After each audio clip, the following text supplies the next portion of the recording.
the darkness of his night.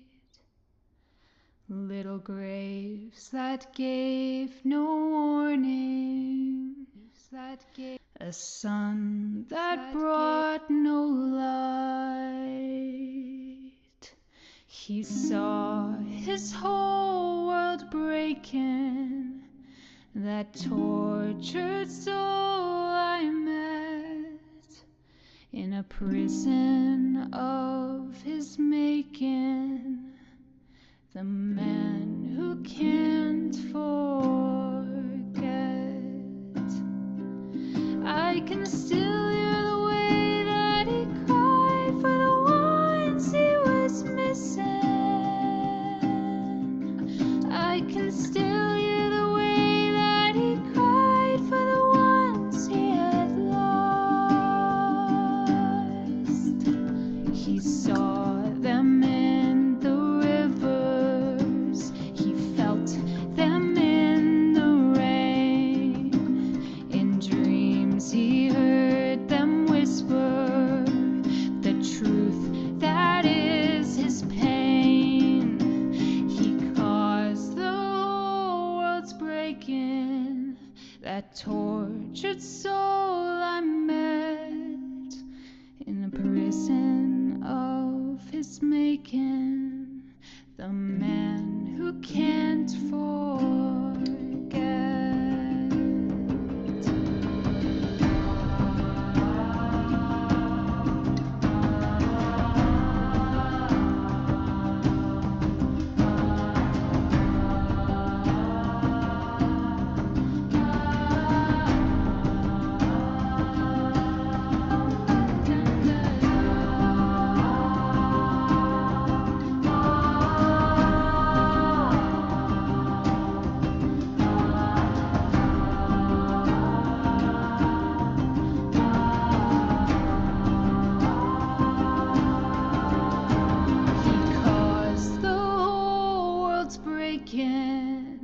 That tortured soul I met in a prison of his making, the man who can't forget.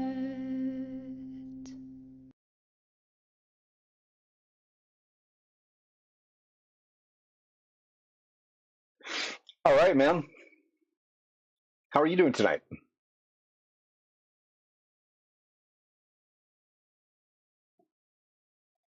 Cannot complain. What about you? Not bad. I guess it helps if I turn your sound on, right? A little bit, yeah. I'm playing with the sound effects. Fantastic. All right, so I'm excited. We're here for book 6, The Lord of Chaos. Yeah. So you Which, you as I'm reading that, as I was reading the book, and the title starts to click, and we'll yes, get into that as we go. I'm sure, when the title starts to click. yeah, as you get into this story, it definitely does. I agree 100%. It's so many things going on. I go ahead, man. You kick us off. We'll start Yeah, start off with I this. I I would be happy to. So, um, well, for me, the preludes, prologues, I should say, not preludes. Prologues, I kind of glaze over with those for most books, even though I know in the Wheel of Time series it's pretty important. But I guess we'll start there, because there's a couple of things that happen there, namely, um, one of the opening scenes in the prologue, you see Nynaeve trying to unsuccessfully at this point in time heal Suan, who's the former Armelin seat, and a character by the name of Leanne, or stop their, basically reverse their stilling. And for those who are just tuning in, stilling is basically how you stop an Aes Sedai from accessing the One Power. Basically, you kind of cut them off from it. It's what they do to males who are connected to the One Power. So apparently, there's a way to heal it. or reverse it rather. I guess not heal is probably not the best words to. So she's trying to kind of figure out how to do that unsuccessfully. And for those who have been following the story or know the story, Nynaeve is one of those characters. Actually, I think she's the only character so far. She can't channel and she's pissed off. So Can't channel and she's pissed off. What a mix. yeah, no, she can't channel unless she's angry. Which hopefully she'll fix that because that's a problem. And then the scene shifts from that to and again we're going to go into that whole reversing the stilling piece because that is an important thing. And again, for those of you who don't know, that's a death sentence for someone who's connected to the one power. It's like almost, I think they describe it as almost like losing one of your senses.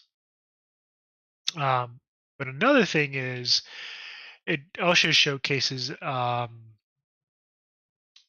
she's linked to Moghedien, who is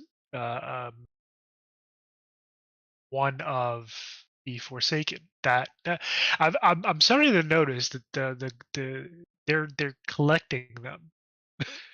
Oh yeah. Because there's several of, well, not several, there are a couple of them right now who are essentially on leashes. So it's interesting that they're basically collecting these individuals, other human beings. Well, I don't know. Would you classify the Forsaken as human anymore? Wow, that's a good question. I Because don't know. I mean, they're corrupted by the one power. They're protected from the taint of the Dark One, but they're definitely corrupted by him. Well, and for as messed up as they are, I think they probably are still human. I mean, they have all the basic sense of the world, right? All the bad things that come with humanity are definitely wrapped up in these people. The prejudice, the greed, the self-loathing, and all of it. Some of them are just really hyper egotistical. I think all of them pretty much are, but oh yeah. So yeah, they're just the absolute worst that you could expect from a human being. I think most of them. Oh yeah, I mean they literally betrayed existence essentially for power. Essentially, I mean they're essentially the fallen angels, more or less. Again, there's definitely Christian slants in the Wheel of Time. We've discussed that before. Fun fact, though, I didn't know this. I don't know if you knew this, Greg, but apparently there is a Jordan Con. There is a Jordan Con. I did not know that. There is. I was looking through a couple of different websites on the Wheel of Time. Dragon Mount is one of the big ones. Apparently, Robert Jordan kept the blog there before he passed. I think his family still posts from time to time. I saw like a recent one, I think. Wow, I'm looking at it right now. It's in Atlanta, Georgia. Jordan Con. Yep. It's going to be this coming April, the 25th to the 27th. So I see this. I didn't know that. I didn't know that Robert Jordan had garnered such a following in that way that they have a whole con dedicated to him and his work. So I'll have to look into that later on. For sure. For sure. So continuing that scene, Elaine is, she comes on the scene and she's kind of pissed off because there is a delegation being sent to Rand. Now keep in mind, if you've been following us in the story, Rand, he's kind of he's the Dragon Reborn, obviously. He's the one who's gonna square up with the Dark One at the end times and all that jazz. But he's also, for all intents and purposes, he's the superpower in the world right now, like the leading superpower. He Right. may not know it, but we as the reader understand that he's the one sitting there with his finger on the button, and he's the button. For all intents and purposes, he's the button. And we're actually going to get into that here in a little bit. Well, more so as we have this discussion. And the current state of the Aes Sedai are split. You have the Rebel Aes Sedai who left the White Tower because they realize that the Aes Sedai are, number one, corrupt, but corrupt in a couple different senses. Number one, they're corrupt because they're essentially drunk on power. They want to keep the status quo where, back at the beginning of this whole story, the first book, they were the ruling superpower. All roads led to Tarvalon. All things passed with their permission, so to speak. That's an interesting take on that. I would like to offer a counterpoint to that because Okay, yeah, sure. I mean I see exactly where where you would come from with that type of thinking, but as you kind of learn about this story, is it possibly partially that holding on to things, the fact that they've lost so much knowledge, and in an attempt to maintain this image of who they are, is why they're so secretive. They don't want people to know that they're not what they're believed to be. Okay, I that is a good counterpoint. The knowledge piece, I will concede, because that is true. Back during the Age of Legends, which was the age before this one, I mean, again, for our listeners and people just tuning in who aren't, as well versed in the lore of the Wheel of Time, it's almost like Lord of the Rings. You have the first age, second age, third age, etc., etc., etc. And the Age of Legends, which was the one that came before this one, people who wielded the one power, and remember, I say people because in this current age, it's only women. Men do not wield the one power because of the taint of Sidon. I always can't remember if it's Sidon or Sidar. I'm pretty sure it's Sidon, which is the taint of basically the dark one. Yeah, the evil guy. Apparently I pronounce all these things weird because everybody seems to pronounce them differently than what my headcanon is. So I'm sure you take a dozen folks who've read the Wheel of Time, we're all going to pronounce it differently.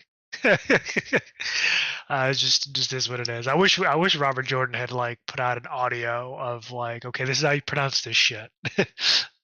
Well, I mean, he does have a breakdown, but I'm not a linguist, so whatever. I'll pronounce it how I pronounce it. I'll get corrected later. So yeah, back during the Age of Legends, they were basically men and women both wielded the one power, and they both wielded their respective side of the one power. And for all intents and purposes, it was described as being fantastical, but also futuristic in nature. They were cities of white, and these basically they can do just about anything. Anything you can think of, they can do with the one power, with the exception of obviously bringing back the dead. That was the one constant. Can bring back the dead. Once you're dead for good. Right. So short of death, they could pretty much do it. This I think they call this the third age. Yes. Yeah, no, this is the fourth age. This is the fourth age. The fourth age. Okay, yep. So the fourth age is essentially a regression. Basically, the one before, the age before, Luz Theron Telamon broke the world, thus starting the fourth age, and essentially things regress. So, to Greg's point of the Aes Sedai wanted to hold on to knowledge and things like that, I will concede that point of his counter argument, because yeah, they lost a lot, and I can see both the good Aes Sedai and the shitty Aes Sedai wanting to hold on to that, because you lose that knowledge, that's a heavy blow to not only their image, but also the world at large. And yeah, absolutely, they want to hold on to their image, but I don't think it's for the reasons that you said. They want to hold on to their image because they want to stay in power. Oh, absolutely. That's the long and short of it with them. So in that sense, Whether they're good or not, and by I mean good, whether they're out for the benefit of all of the world and not just the Aes Sedai, because you have quite a few of them who are just looking out for themselves well, and their kind. in that sense, are they any better than? Yeah, I mean that's a good question. Are the Aes Sedai any better than the Forsaken? Ooh, that's a good one. No, on this at the base level, no. I don't think they are. Are they as bad? Some of them definitely are. Yeah, some definitely are. The Andins? Yeah. Yeah. She's a prime candidate for Forsakenhood. She's a piece of shit. Um, huh. There's a lot of more for those listening and watching. There's a lot of moral quandaries within the Wheel of Time from every corner. Everybody's got to sit down and ask themselves that moral question of what am I willing to do or not do Right. for power. What am I willing to give up? No, it's interesting. So Um, you but kind of let's dove right into that whole aspect of things. How about if we back yeah. up a little bit and kind of start with the I know. where's this book starting out at? I'm gonna kind of move us along here. So basically the book is gonna starting us off, and it's gonna take us eventually to a couple of different points. Number one, and we're gonna get into this here as we discuss it. Rand is basically consolidating his power. Um, he's consolidating his power to such a degree where in a couple of things. He's building an army, but not just an army like a regular army. He's building an army, or will begin to build an army of essentially male Aes Sedai. He doesn't know it yet. I don't think from what I remember, I don't think the prospect has been proposed to him yet, but it does get proposed and acted upon in this book. And So this is all in preparation for the last battle, which is very quickly approaching. so the book starts out with the consolidation of power. Absolutely. At this point, he controls Tyr, which is Yes. the first kingdom that he took over by taking Kalandor from the Stone Yep. of Tyr. Yep. He, well, I don't want to say controls the Ale, but definitely He lead has. he leads them. He leads a majority of them, with the exception of the Shido at this point. He leads them. But the Shido, not the Shido, the Aiel power structure is not one of king and subjects. He's first among equals essentially. He's the Karns, but the other Karns still lead their own little people. Again, he's Chiefs, the first among clan equals. chiefs. Exactly. Yeah, clan chiefs. There we go. Yeah. He's So first among equals. so that would be okay. So that then is his place among the Aiel. He also at this point controls Kerheen, He does, yeah. the land of the tree killers. Which is ironic considering he now leads the Aiel. There's a story Well, there, which go back and watch the previous episode to get that story. well, you learn, exactly. Go back and watch the previous episode to learn that story. But as the story goes on, you kind of get that history because the Kerhenian and the Ale were not always more or less enemies. That the Kerhenian were really for a long time, the Kerhenian were the only people that were allowed outside of like the Tinkers, that were allowed to cross the Ale Waste unmolested. Merchants, the Kerhenian, the Tinkers. And now he has set his eyes on and taken Andor, which Andor is kind of the pearl of the land. Right? Yeah. So he has the throne of Andor, he has the throne of Karheen. So basically, Camlin and Karheen, which are two major cities, Yeah. Yeah. and Uh, we introduce a new character into the mix now. One of yep. the not Forsaken at this point, but He's a false dragon, I believe. yes, he was a false dragon, Mazrim Taim. Yep. Yep. Yep. And that character, and that's where, as I was saying before, Grand is consolidating his power base on many different fronts, and this is the male Aes Sedai front, or will be. So Mazrim Taim, like all the others, was or is rather. I'm pretty sure he is. I'm trying to remember if he's still at this point. I think he is. What? Still? No, that's Logan. That's Logan. Oh, okay, Mazrim yeah. Taim was never still. I get the two of yeah. There were over the course of the story. There's a number of false dragons, but only the named ones are really like the ones that matter in the story. But yeah, Mazrim Taim is another individual, another male who can wield the one power, who can wield Sidon. Um, and as Greg pointed out, he was not stilled. He avoided that fate. And he comes to Rand because Rand has actually put out in the previous book slash previous episode. Rand put out a proclamation throughout the land that for all males who can channel, who want essentially refuge, can come to him and they will have it, which is a big deal because again, all male Aes Sedai, even Rand himself, are all tainted by the one power, by the Dark One through the side in half of the one power. So they're all gonna go fucking crazy. Think of a bunch of mini nukes and a bunch of nuclear weapons in one spot, and you don't know when one of them's gonna go off.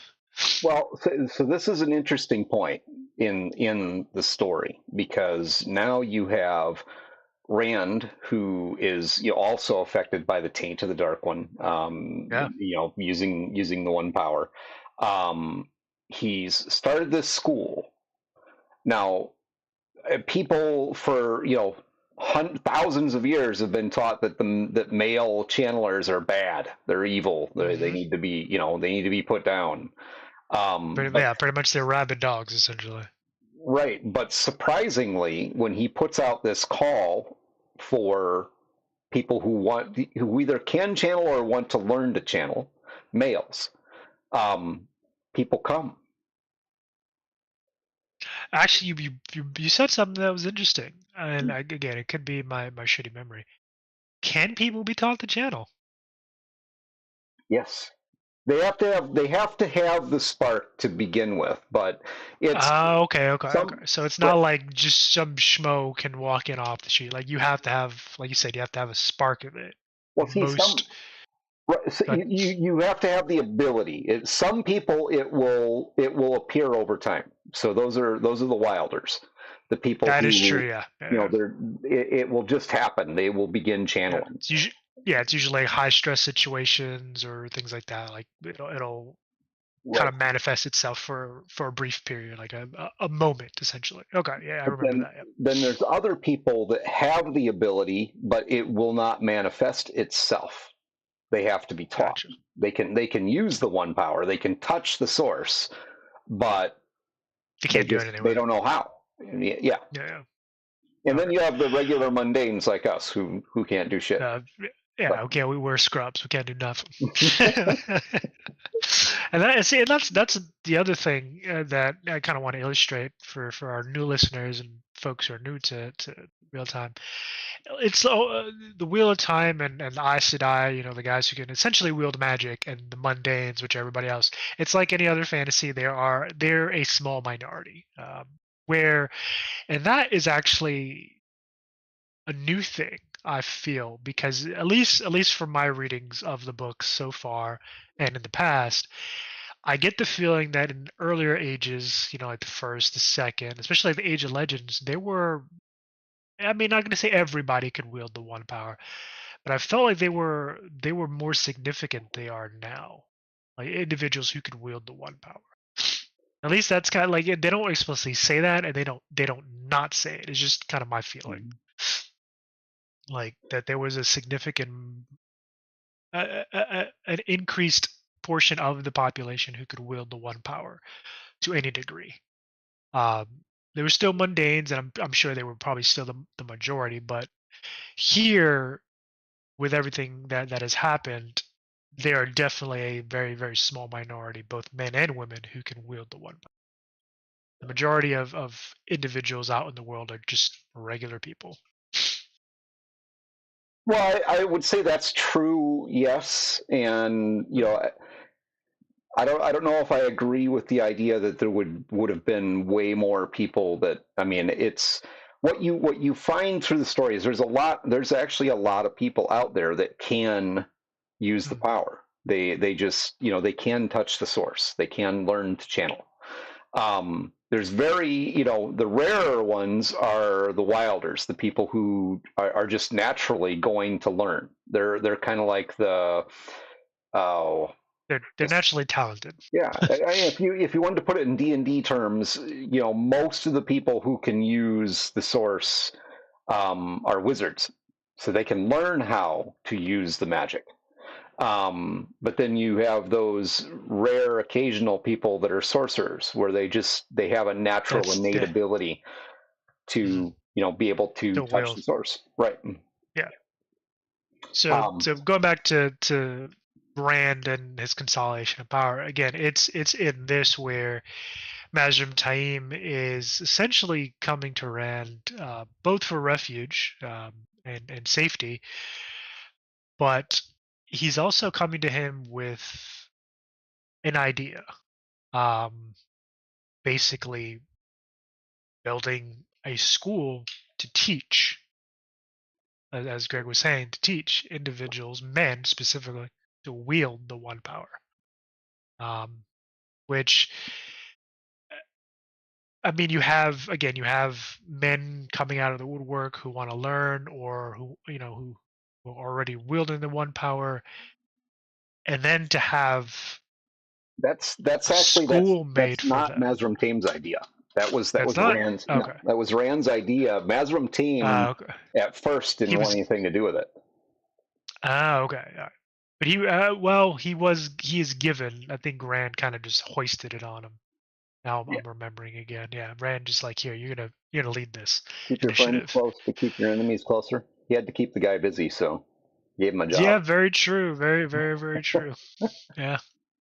Which I mean, you actually now that I'm thinking about it, you actually do see some tension between them at the beginning, but eventually, I think Mazrim comes to respect him and Well, the little voice in respect. Rand's head tells him to kill him, like almost immediately. I was gonna say I was gonna get to that. Let's talk about that little voice. How about we talk about that What? little Yeah, voice? well, hold on, just one moment. I there's a little bit more here around Mazrim Taim. So Mazrim Taim. Um, I got a couple questions for you. So you felt as though Mazrim Taim came to him with some ideas. What do you think his motivations are? Oh, self-preservation. I Okay. mean, and again, Mazrim Taim, he's not a stupid fellow.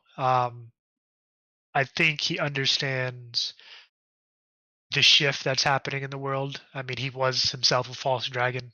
You know, I don't know if he. I can't remember. For those who've never read Robert Jordan's books, they're long, so there's a lot of information packed in there. I can't remember if.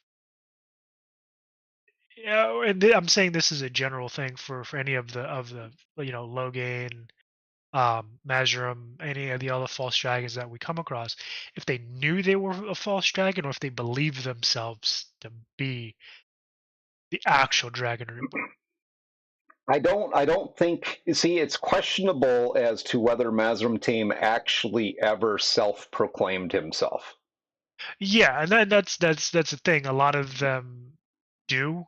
Like like Logain proclaimed himself. That's why if you go back a couple books, when he's captured, he's ferreted through. I think it was Tarvalon. Hmm. Is it Tarvalon or okay? It was Well, Tarvalon. he's ferreted through Camlin. That's Okay, where that was my next my next one is either one of those two where they basically showcase him kind of shame on you, kind of deal. Parade them through the city. But yeah, a lot of them are, they proclaim themselves to be the Dragon Reborn. But yeah, in Mazrim's case, he wasn't what happened. But Yep. going back to your question, I think it's self-preservation. It's an understanding of what's going on in the greater world, and I don't want to say Mazrim's a good guy, but maybe, and again, just speculation here. Maybe he sees, okay, well, the Dragon Reborn is calling for all, male Aes Sedai to come. Number one, to take, under his protection, take refuge, etc., etc. Maybe I can, just lay low, chill out, stop looking over my shoulder, because unless you are under Rand's protection, you're out there in the greater world. As a male Aes Sedai, you have two very major things to look out for. You have the White Cloaks who will fucking kill you. Granted, the White Cloaks will kill anybody who could wield the one power. They're a bunch of nut jobs. And then you have the White Tower who will also hunt you down. So I think he came Right. to Rand kind of with that in mind. Not that it's explicitly said again. It's just kind of my speculation. That's an interesting take. I think his reasoning is much more nefarious than that, personally. Really? Yeah. Okay. Yeah. Well, I mean, unless I'm misremembering, considering what eventually happens, unless I'm thinking of someone else, I think it does. I think it is him. Okay. I mean, I'm not gonna say I'm not gonna say he's a good guy. Definitely, he's looking out for himself. And there's always more going on underneath the surface with these characters. But yeah, as you corrected, it wasn't Mazrim who came up with the idea for the school. It was Rand. Although I'm starting to think that Rand had that plan the whole time. That's kind of what the books lead you to believe, is that was Yeah. something that was going on in his mind, Yeah. and it presented itself because he wanted for one thing, he wanted a place where his at this point they're kind of building the idea that somewhere in his mind he thinks he can clean the taint from the source. So he Yeah. wants Yeah. he wants a place where people like him can go and, for one thing, learn to control this power, and possibly have a chance at being as normal as they can, maybe even having a life. I mean, a lot of these people, a lot of these men that are coming to him have families. They have children. Yeah. They have, what I mean? They're normal, everyday, at least they were normal, everyday people that just, Until they found out, like, oh shit, I can. Not only can I do something that very few people living can do, but the the version I got is gonna drive me crazy. Because again, for those who are tuning in, the one power is split in half between saidar, which the women wield, and then saidin, which the men wield. And together they can do great things, but one you can't wield. They can't swap. it's a Like you're yin, kind it's of a yin and a yang sort of thing. You have the male half of the source and you exactly. have the female Yeah. half of the source. Yeah. The male Yeah. half of the source was tainted by the dark one upon the breaking of the world. Yep. And these people who are coming are not necessarily, they're not coming because they believe that they, what I mean, that they not, it's not entirely that they believe that they can use the one power. All right.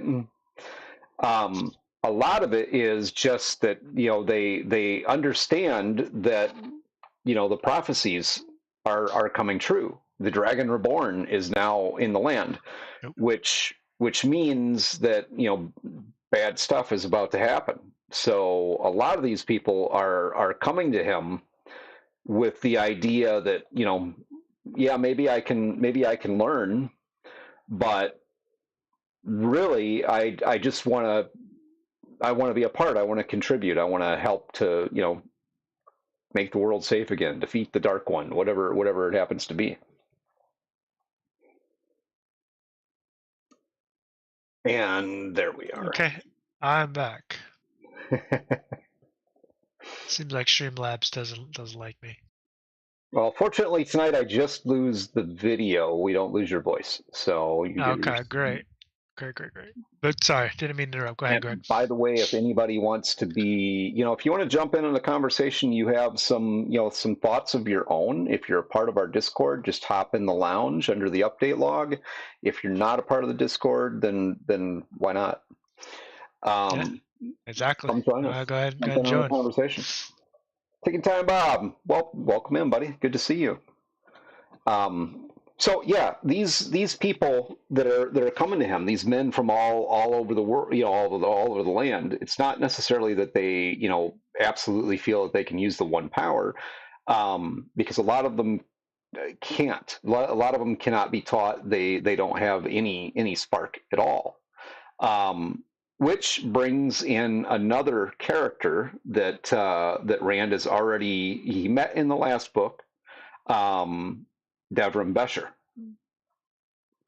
And he appoints, Mazrim Taim obviously gets appointed to be the teacher for the Ashaman at the Black Tower. And Devrim Besher gets appointed to be the general of what he's calling the Dragon's Legion, which is all the men who come to him that can't channel get put into this army that he starts building. And they go under Devrim's command, and he starts training them up. Yep. Essentially, again, it's essentially a counterpoint to the White Tower. The Black Tower, the White Tower, the Ashaman, and then the Legion. Could be the Warders, although I don't see people bonding each other. That's a big thing that happens. That happens several times in the story. Well, not in this book. There is one well, no, it does. We'll get to. Yeah, it does. We'll get there. Yeah. Let's see. Let's put that there. So at this point, like we were saying, Rand now controls Camlin. He controls Karheen. He's starting his school for the other males who can channel. He's got these two characters with Mazrim Taim and Devrim Besher, who are both basically lieutenants for him at this point, I guess you could say. And he has Camlin and Eleni Trakand, who is one of his, I don't know what you want to call her, friend? Paramours. Well, I mean, I think they've expressed their mutual. Yes. Whatever. Yeah. At this point, because they did that in the Stone of Tyr. I mean, it became apparent that they were attracted to each other in the Stone of Tyr. Ironically enough, I think the only one he's slept with thus far is Aviendha. Yeah. Aviendha. So he goes back to Tyr, or I'm sorry, not Tyr. He goes back to Camlin. And he makes a couple proclamations there. He starts talking about, because people are really curious, what are your intentions now that you control Camlin and you control Karheen and you control Tyr. At this point, Aviendha's still with him. Mat's there.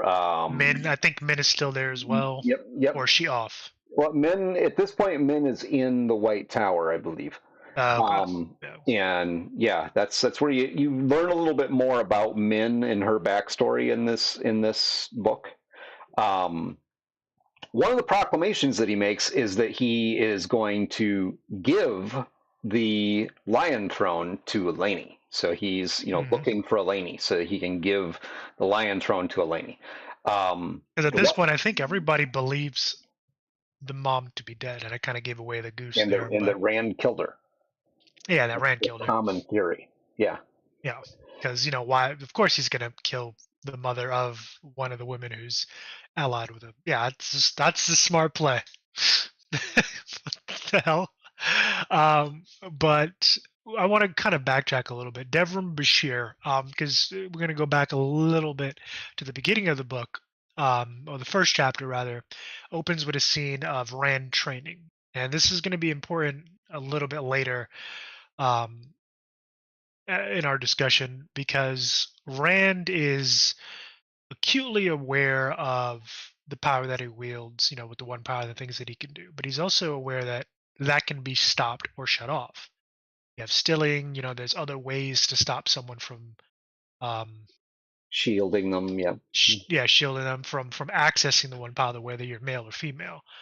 And that is actually a very common weakness, especially in the female Aes Sedai, and essentially why they have warders, because they rely way too much on the one power. And Rand, you see, basically the scene opens with Rand training, fighting, sword fighting, sword training against 5 opponents, which is actually that's a big deal. Very few people in the warders, again, they're the guardians of the Aes Sedai. There are very few warders who can take on more than one opponent, and the warders are considered, by and large, the best swordsmen in the land. And actually, they're the one they consider the greatest. I can't remember his name. He took on 10 at once and beat them. So the fact that Rand is able to take on 5, and I think he beats all of them. Yeah, he does. He beats all of them. He beats all of them. There's one oddity that I want to touch on what you just said about the one that took on 10. His name is Hammer, and Okay. he actually was the trainer at the White Tower, and Gowan Traken killed him.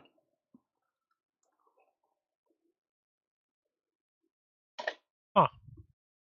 Was it in fair combat? Who knows? But just consider, though. I mean, the dude took on 10 men and bested all of them at fighting him at the same time. And no, I'm going to correct you there. You're thinking of someone else. So Hammer, I know who you're talking about. He's the trainer of the warders, but the guy you're thinking of is the one that he references way back when they were talking about, when they're talking about the greatest warder. Okay. That's the guy who took on 10 at once and won. And then he got beat by a farmer with a stick. That was the reason why Hammer, the trainer, brought up. Yeah, exactly. Well, exactly. That's you see both of those guys represented. You see Land, who started Rand's training in the sword. You see Rand, who's a gifted swordsman, and then you see the buffoon, or started out as a buffoon, Mat Cauthon, who's his preferred weapon is a staff. And the parallels are evident. Which, I mean, yeah, to be fair, you take a swordsman and put him against someone who's skilled with the staff or a spear.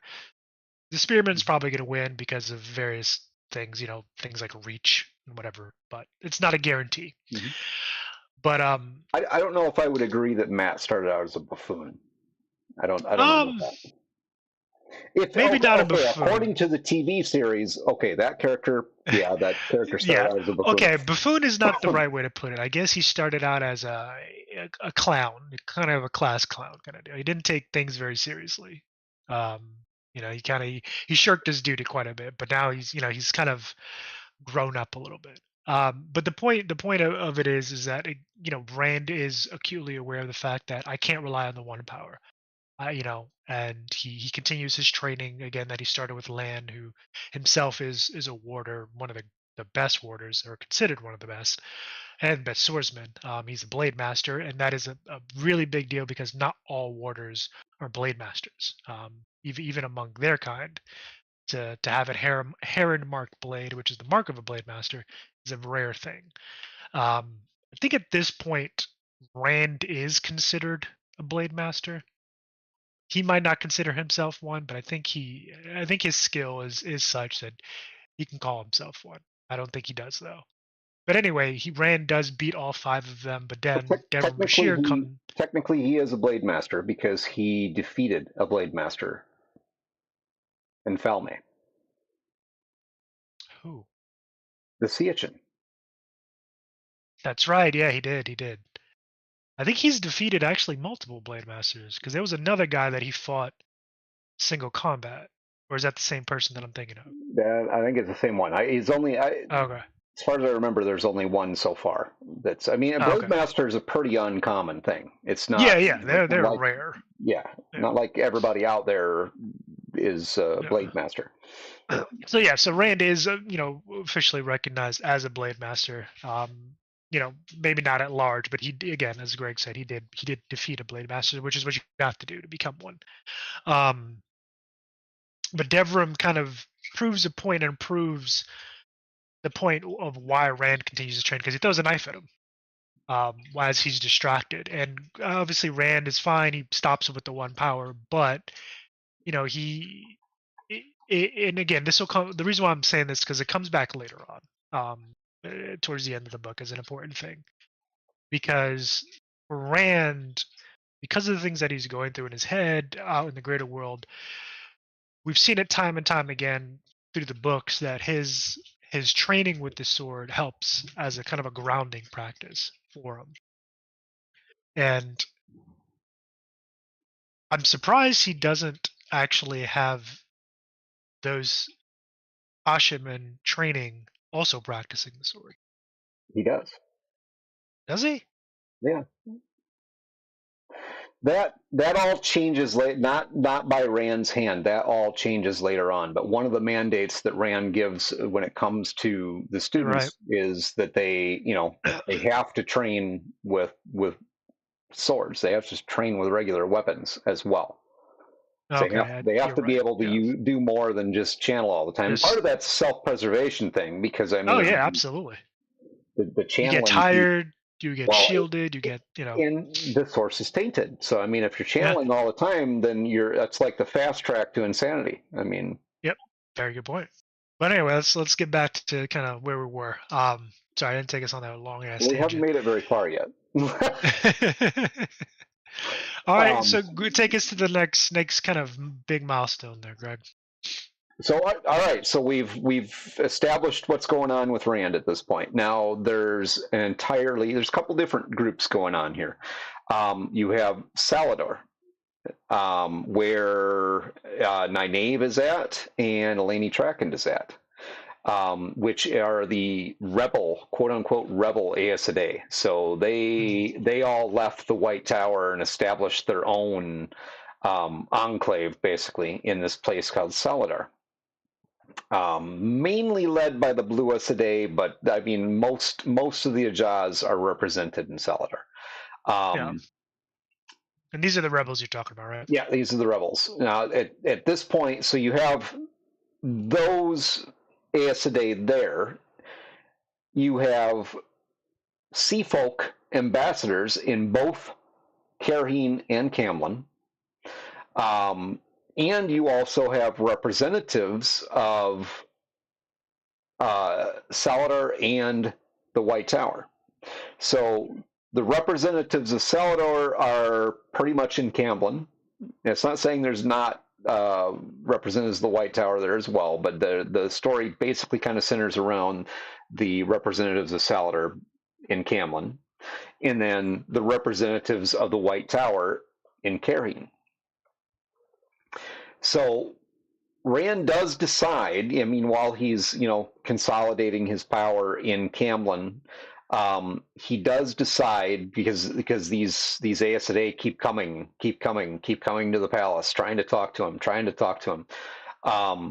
And so he does decide to go and meet with two in particular, the two that came from the two rivers, which are Alanna and Verin. You want to pick it up from there?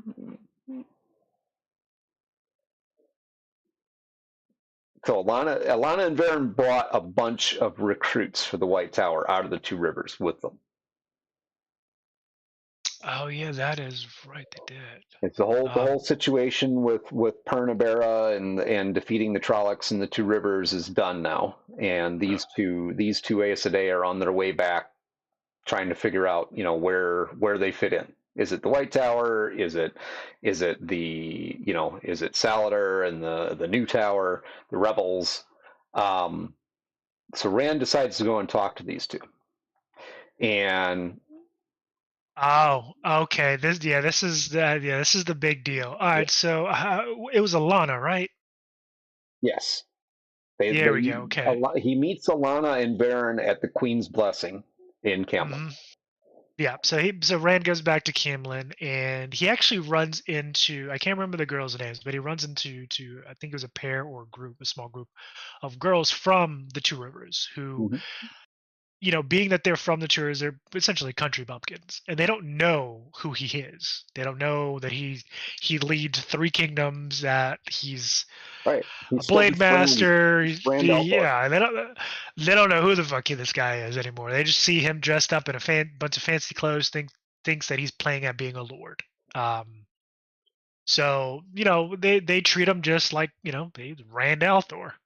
Right. And Rand, just to his benefit, he appreciates that, because it also goes to show the kind of pressure that he's under. That just meeting people from his hometown, don't know who he is, and treat him just as normal as that he just left yesterday, brings him a sense of ease, because he doesn't have to be the Dragon Reborn. He doesn't have to be anything more than just Rand al'Thor talking with some old people he used to know.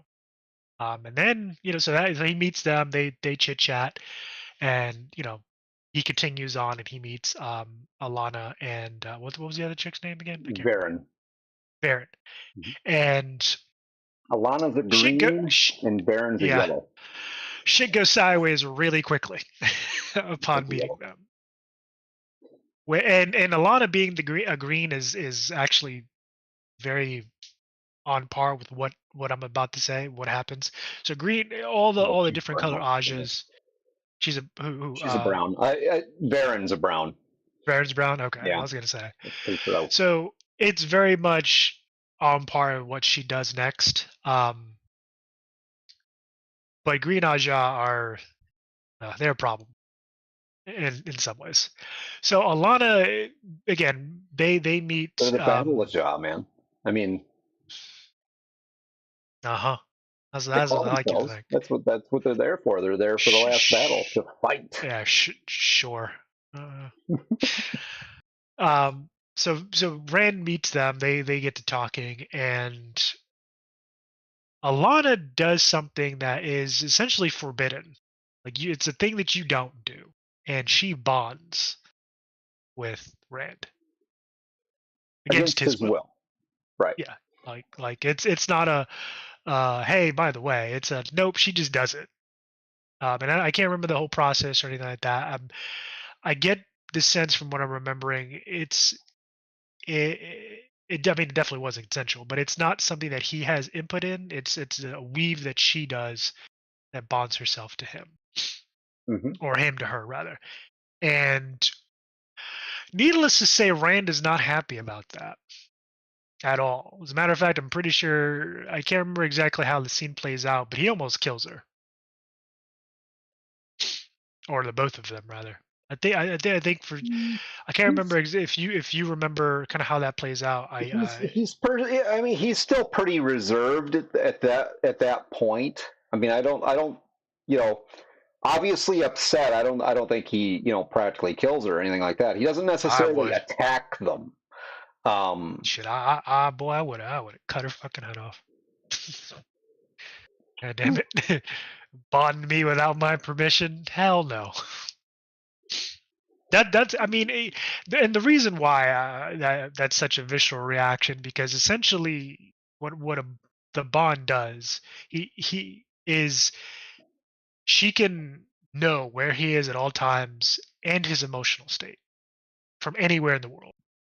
Obviously, I think distance makes it a little fuzzier, Mhm. but essentially he basically she can find him anywhere, which will come into play later on, I think, if I'm remembering properly. I think that comes into play in that whole situation down the line. It's in a way, it's the arrogance of Aes Sedai, Yeah, because I mean, yeah, exactly. she thought that she was doing the right thing, that she was going to bond him in which would allow her to compel him, Yeah, and that's another thing. Yes, I almost forgot. Yeah, with that she would be able to keep him safe, control him. right? Keep him safe. Nah, you say keep him safe. I say control. Well, but you got to understand a little bit about Alana, though. I mean, Greens notoriously take more than one warder, and if you watch her interactions with her warders, she actually, she's not necessarily that controlling type. I mean, she kind of lets them do their own thing. I would agree with you if she were talking about any other person but Rand. Considering who and what he is, I don't know. To her credit, though, she is an Aes Sedai of the original White Tower. But like Greg was saying earlier, they're still kind of they're more, and I think at a certain point during the book they do leave the White Tower. I mean, a lot of people have left the White Tower and joined the rebels, or the new White Tower, I guess. Right. Call them something, because they realize the the original White Tower is they're all kinds of fucked. Well, I mean, the Black Ajah is there. Yeah, I was gonna say the Black. Know that. I mean, the Black Ajah is there. What they don't know is that only, the Black Ajah is also in Saladar. But I mean, yeah. Elaida, the Black Ajah is there. Not only that, but like the those who aren't part of the Black Ajah are more strict, to a degree corrupt Aes Sedai as well. They've kind of taken over at the original White Tower, so they kind of hemmed in on both sides. They're like, well, we don't know if you're Black Ajah or if you're just an asshole. Who knows? But yeah, she does. Yeah, she does bond Rand. But go ahead, keep him safe. That's I don't agree with that, but all right. All right, so Elaida is in control of the White Tower at this point. And then so this happens in Camlin.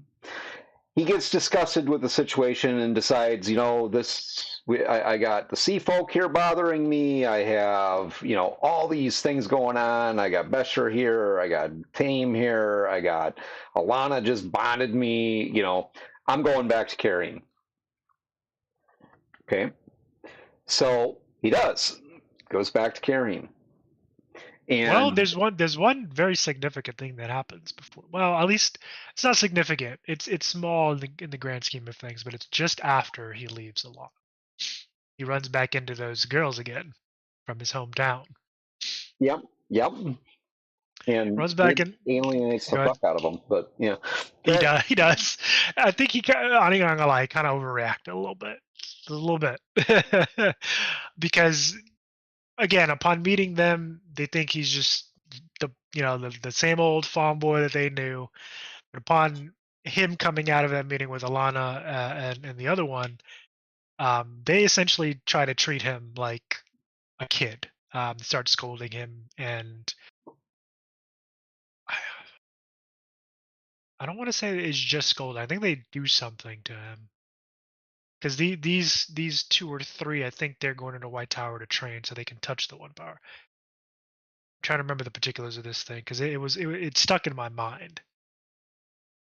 But anyway, they basically start scolding him, kind of get on his case, and Rand responds by using the One Power on them, and essentially showing them who he is, which is again why Greg says he alienates them. Which is yeah.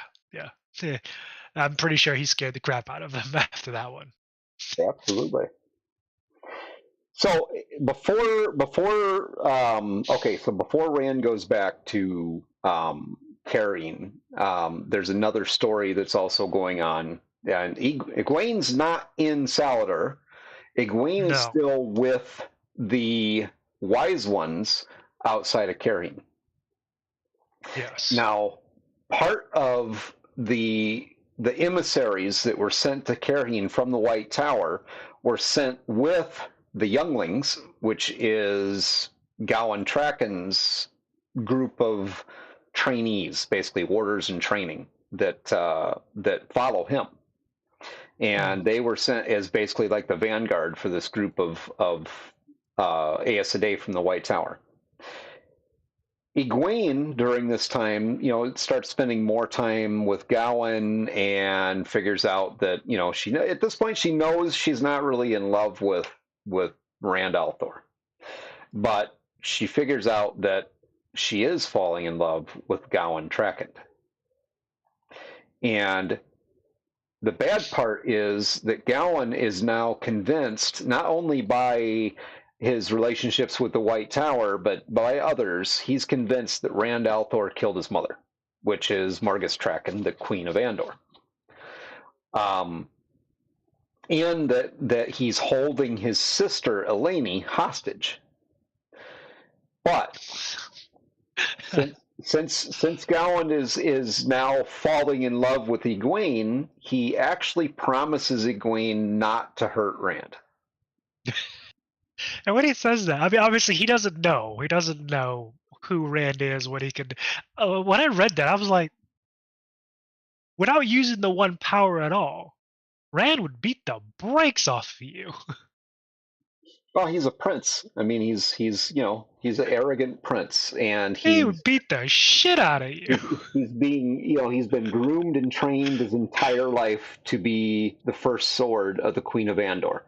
So, and therein lies the difference. He's been trained, whereas Rand has actually been in battle many times already. Well, at this point, so is Gowan. Well, not in my opinion, not to the degree that Rand has. I'm not saying that Gowan would beat Rand, but no. for all the arrogance and everything else, I mean, Gowan has been established as his own character in the book at this point. Yeah. It's just that level of hubris. When I read that, I was like, yeah, you would say that. He is a force to be reckoned with at this point. He is growing into his own. I will say that, and that is one thing again that I do like about Jordan's writing, is that characters big and small are given room to grow, and do grow throughout the course of the story. Mm-hmm. So from there, let's move over to Cairhien. So at this point, you have the Gowan Egwene thing going on. You got a lot of stuff going on. Barlane has been pretty much put in charge of Cairhien at this point. She's the first of Man, so she's been trying to keep a lid on things in Cairhien, keep all the nobles and their game of houses in line. And trying to placate all the different factions, especially with the Aes Sedai. So Rand returns to Cairhien, and given the situation with Alana and everything that happened there, he decides to meet with this band of Aes Sedai from the White Tower. Yes, he does. Yeah. Yep.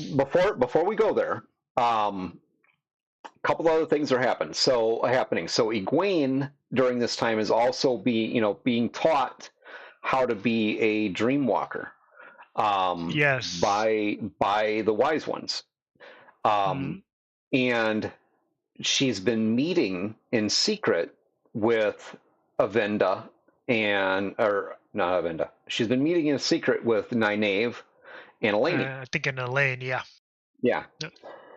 And then suddenly, and she's been meeting the Wise Ones, and her have been meeting with the sisters from Saladar in Tel'aran'rhiod.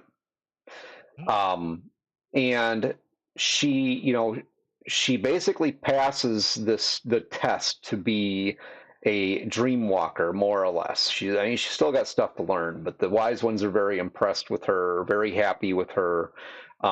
She's shown to be very, very skilled. Um, Suddenly, out of nowhere, she gets a summons through Tel'aran'rhiod by the sisters in Saladar. No details given, just you have to come to us, essentially. And that's where, that's the mysterious piece to it for right now is, okay, what the hell's going on? Are they going to punish her for pretending to be an Aes Sedai when she's really not? Yeah, You know, that's a big deal. Because keep yeah, in mind, again, as go watch our earlier episodes to find out the whole deal. But Egwene, Nynaeve, even and Elaine, they're in positions of power in their respective areas and being looked at, as figures of authority when all three of them aren't even full Aes Sedai yet. All three of them are still accepted. Which is, I think, that's like one step above just getting there, right? And then it's like you arrive, you're a novice, and then you become an accepted. Like they're just like, well, they moved up a ladder, up a step up the ladder. right. So yeah, and again, they've been to their credit, they've all been kind of flying by the seat of their pants, and learning on the fly. But they've been getting shit done. Kudos to them. So, so while this is going on, Rand is in Cairhien right now. So while this is going on, the emissaries from the White Tower start coming to him like every day and offering him like chests full of gold and gems and jewels and all kinds of things. And of course, he says no. So that's going on every day.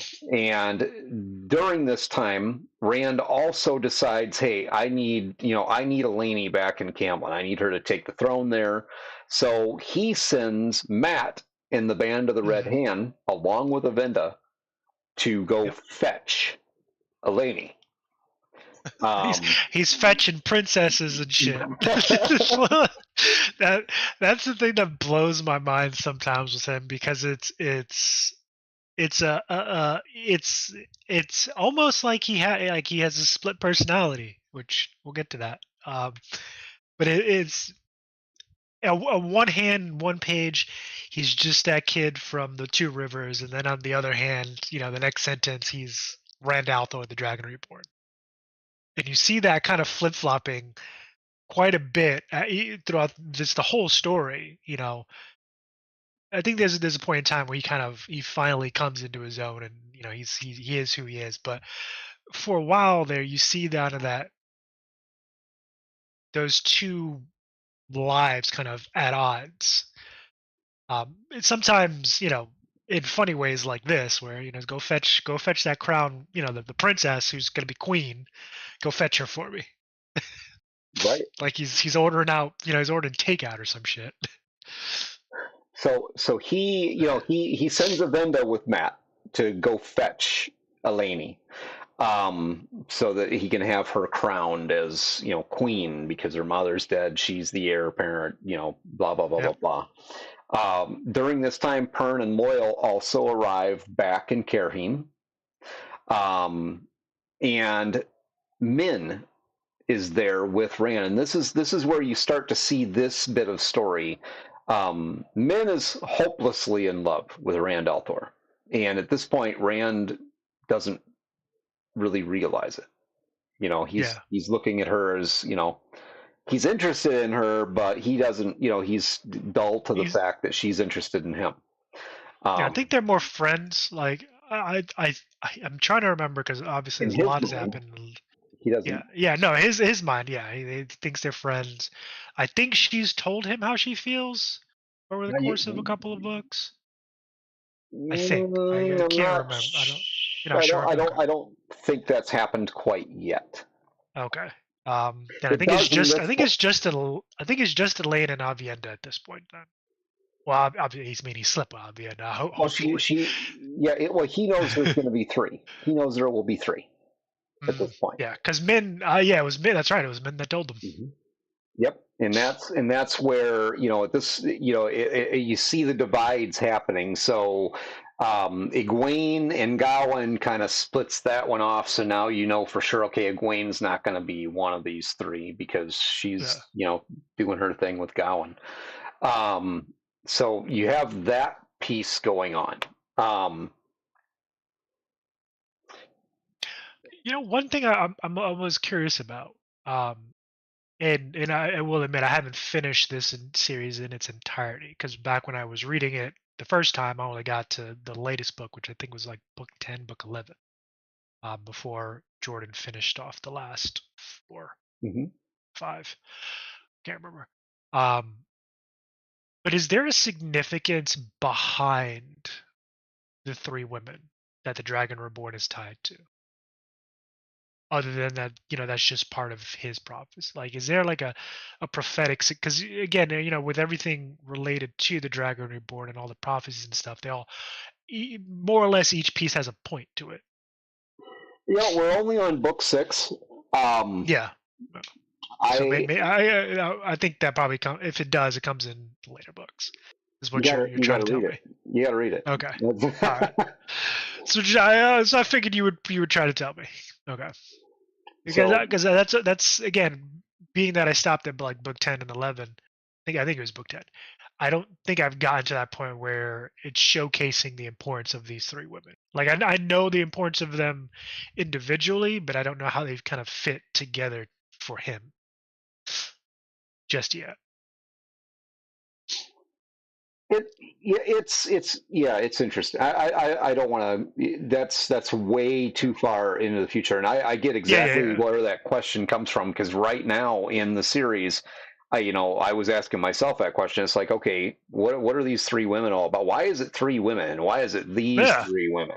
You know what I mean? Exactly. It's like why you have 3 women who are completely different walks of life, completely different ideologies, being tied to this guy who's essentially supposed to save the world or destroy it, know, and so far everything with relation to Rand and all 3 Tavarine, Rand, Mat, and Perrin, especially those 3, but more specifically Rand, everything that's been tied to him, at least it's either explicitly been said, I think, implied, or kind of like hinted at that it has to happen that way.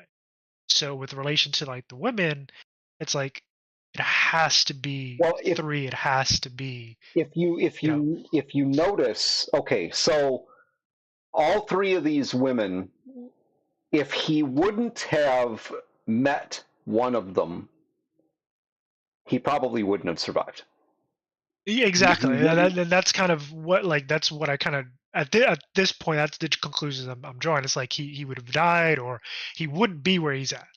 Right. Like they all facilitated like where he's at right now. Right. So I get that piece. Men being the first, because he meets Min first. Oh yeah. And I mean that's she basically teasing him about being a sheep herder, and there's not necessarily a love thing. I mean you've got this boyish female, tomboyish, who's kind of giving him shit, giving him grief for being a sheep herder, right. And she gets the surprise of her life because she sees a vision of herself and him being together. And at that point she's like, oh, no way. She's like, God damn it. I don't want to be a sheep herder's wife. Well, and she knows this, but she doesn't tell him that. She just tells him that there'll be 3. Yeah. And she doesn't know who the other 2 are yet. Yeah. And that's the crazy thing about Min and like her relationship, because she saw that there would be 2 other, and she was cool with it from the get-go. She's like, okay, I guess that's what it is. Because for those who are listening, that logic in this book, though. Probably, yeah. I don't blame her.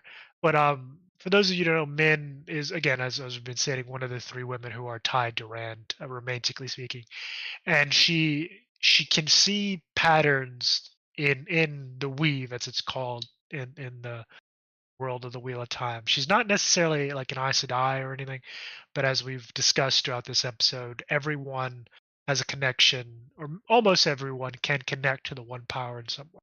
And for Min, she can see auras and kind of, I don't want she calling her a fortune teller would be disrespectful, but she can kind of see people's paths in life to a greater or lesser degree. I think the stronger the effect that they have on the Weave, the clearer it is. I think it's just speculation on my part. Yeah, I think that is kind of speculative. I mean, Because again, she saw Rand and her and two other, obviously there's two other women. She doesn't know who those women are. I think she's starting to figure it out in this book. And I want to say she saw more of Rand's like destiny. I don't want to call it destiny, but destiny than other people. well, because he's Tavarine, and same thing with Mat, and same thing with Perrin. And typically with Warders and Aes Sedai, I think it's how connected to the One Power they are. Because your average people, most of the time she doesn't see anything unless there's something really important. Something strong. Right. Yeah. Right. Like if they're going to die, you can just imagine what that would be like, being, walking down the street, looking at people and oh, that guy's going to die. Yeah, and you know exactly how they're going to die, whether they're going to hang, they're going to, what's going to happen to them. Yeah, that's that would be unsettling. Honestly, I kudos to her, because I'd just stay at home. Yeah, I think that, that's why she didn't necessarily enjoy being, subjected to that. And in this case, I mean, Moiraine took the boys, the three of them, because this is like book one, right away in the story. She took them all three to Barrowloin to meet Min, specifically because she wanted Min's viewing. She thought that would tell her which one was the Dragon Reborn. It did not. So, or Min did not. I think Min knew, pretty much right away who was going to be who. She at least knew that there was a lot involved with all three of them, but that she was going to be tied to Rand. Right. That's what I was saying earlier. I think she knew who he was even before he did. She just obviously kept that shit to herself. I would say, I'm like, yeah, by the way, that guy's a Dragon Reborn. Yeah, I'm not telling nobody. So while all this is going on, and part of what makes Rand decide to go back to Cairhien, okay, so the Aes Sedai in Camlann one of them is attacked in a back alley and almost killed by a group of Ale. And of course, they blame, the Aes Sedai and Camlann blame Rand for this attack. And at the same time, two more sisters show up in Camlann, bringing the number of sisters to 13. What is the significance behind that?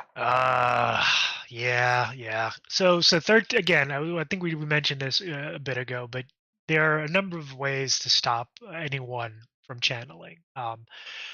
And some of them is called stilling. Basically, you're cut off from the One Power. Shielding, which is essentially blocking you from accessing. It doesn't cut you off like stilling, but it blocks you from utilizing the One Power.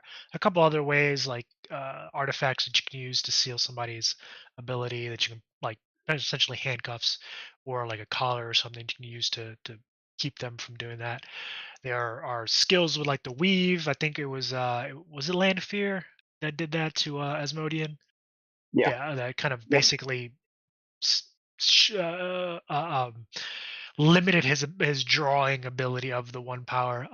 But in this case, 13, and I would imagine it works the same way with male Aes Sedai as with female. So if you have 13 of them, they're strong enough to shield anyone, even including the Dragon Reborn, from accessing the One Power. Well, they think so.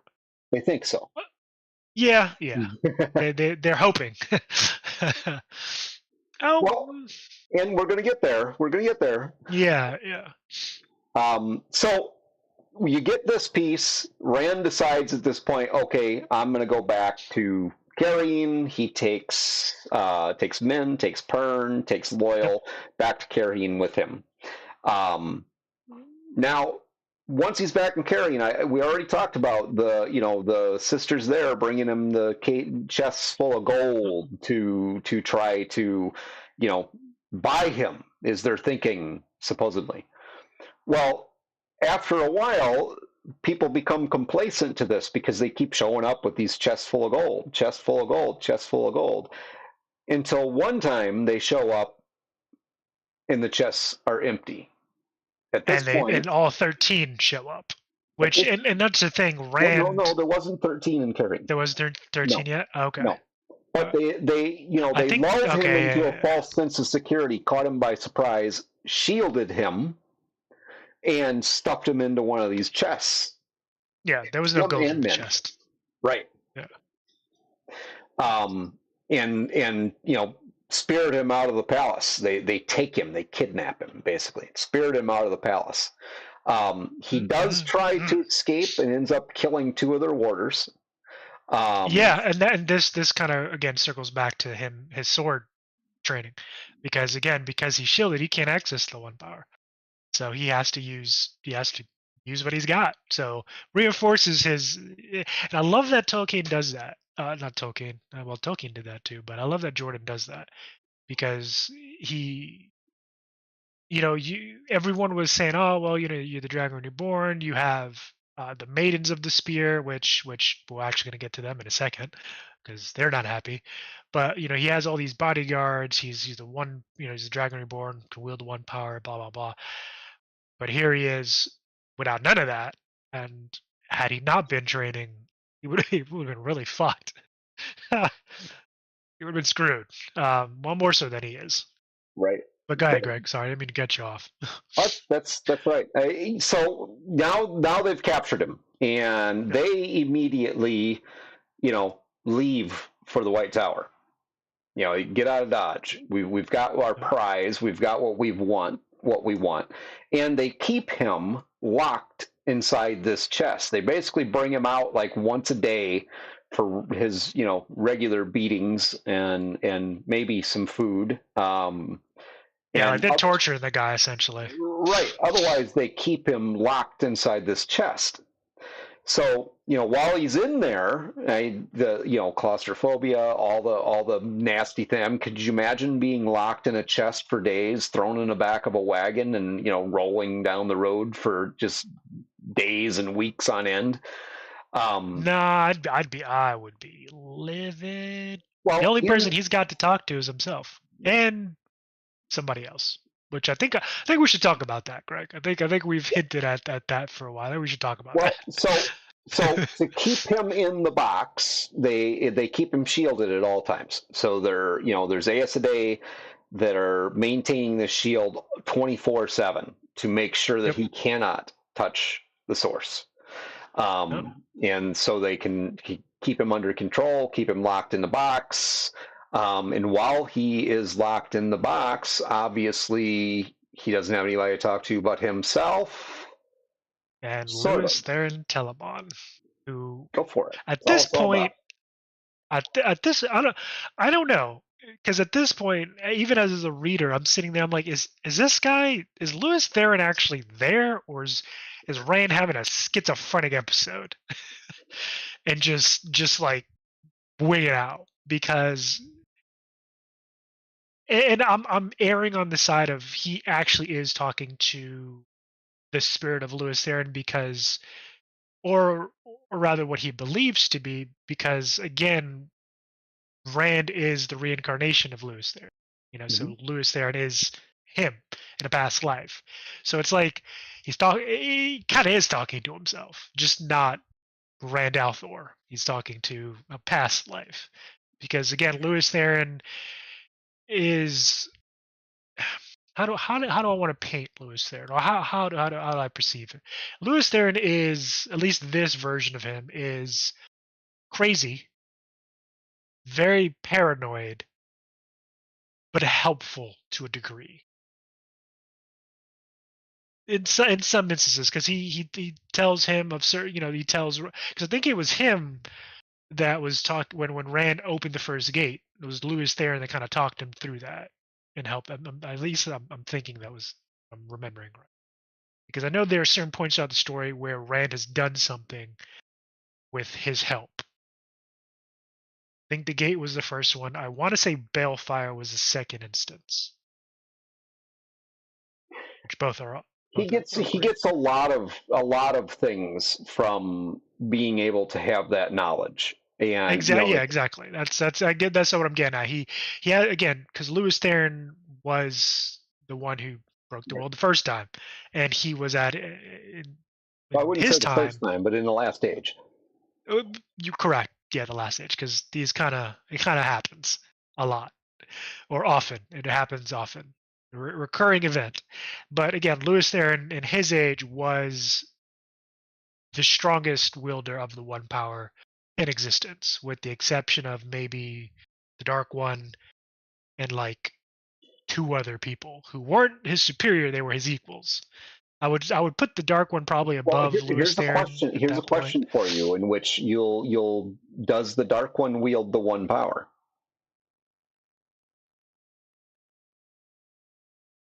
That's an assumption I think that people make that he does, or the entity. I mean, I don't even want to call it a he. It's yeah, he's more or less an entity at this. That is a good question. Because well, let's I just wanted to throw that question out there, because that does. And later on in the books, there's more about that, and it becomes more clear of what that actually is. Now, because I always suspect that you bring that up, I always suspected that maybe that wasn't the case. Because he's an entity. He's not a person. He's greater than that. So it's like maybe he's the source of that side of the one power, or maybe he doesn't wield but can interact. But anyway, that's a whole side tangent. But yeah, so he again, Rand is stuck kind of in that box talking to essentially a past life. Who is fictitious person in his head. Yeah, who's not necessarily helpful. But I guess if I was on the path of becoming schizophrenic. Yeah, especially because I started reading this when I was, a young teen. So I was like, what the fuck? He's talking to himself in a box. And Lewis Theron is not necessarily very helpful either. I mean, at least he keeps him from, losing his mind entirely, kind of. But Lewis Theron is not necessarily the most helpful of individuals. When he learns, at this point, Rand learns a lot about the one power, because, I mean, he's stuck in this box. He has this shield on him at all times. So, I mean, he's able to work at that 24/7. You know what I mean? He's able to, And that's where what you said earlier, and you're right. As I was thinking, I was like, nope, they weren't enough, because you give somebody. I mean, he's in prison. Give somebody enough time in prison without actual supervision, and what are they going to try to do? Well, escape. And in this case, they pulled some shenanigans that made him, first off, realize just exactly what Min meant to him. I was gonna say, they also pulled in, someone else that he's responsible for. Right. Because that's one thing that I want our listeners to understand, and any reader or new readers to the book, as you read the book, you learn that Rand takes things to heart really hard, and probably more so than he should. Especially when it comes to the people that he feels he's responsible for. One of the examples I'm going to use is the Maidens of the Spear. The women who have taken it upon themselves to protect him. He's lost a number of them, at least early in some of the chapters of the book of this book. Many books, some of them die, and he takes that very, very hard. So was you're saying, Greg, he realizes.